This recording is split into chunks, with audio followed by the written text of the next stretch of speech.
This is a screencast on how to describe the purpose and parts of a box and whisker graph.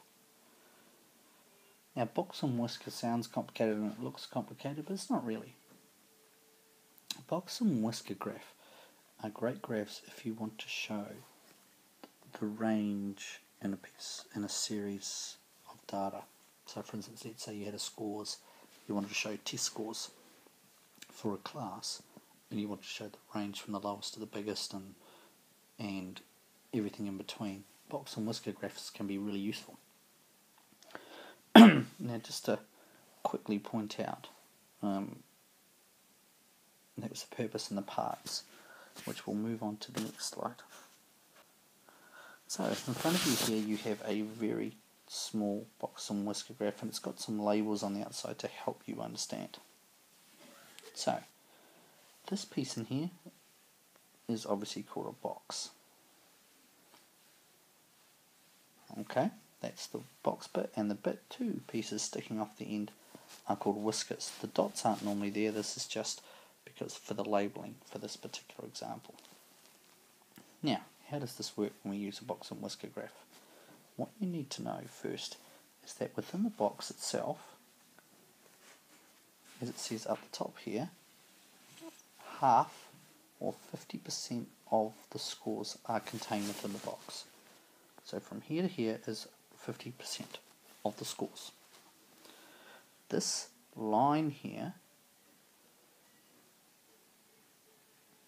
is the median, or the middle score.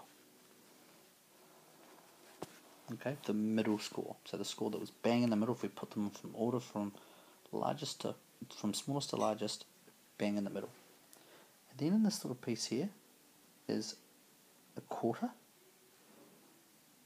and there is another quarter. So the quarter of all scores, and then the quarter of all scores there. And then taking that a bit further, the whisker is made up the top. This one here is made up of the top quarter, and this one is made up of the bottom quarter. This little score here is the lowest score, while this one here is the highest.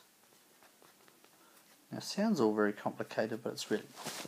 So what we're going to do is have a look at the next example, which is not so busy as this.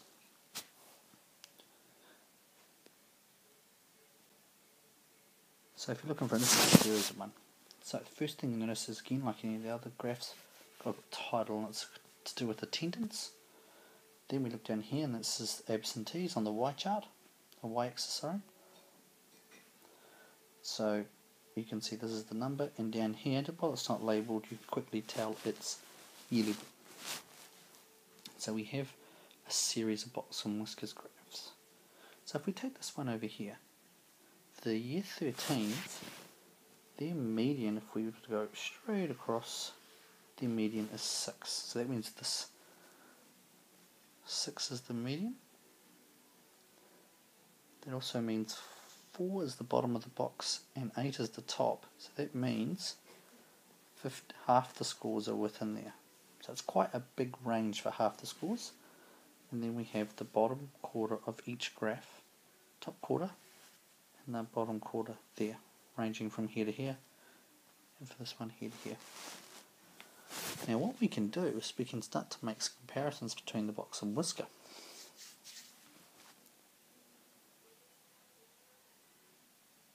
So for instance, we can say in year 11 that the range is actually quite small for the majority of the kids, because their box is small, but they actually have an overall a very large range from top to bottom.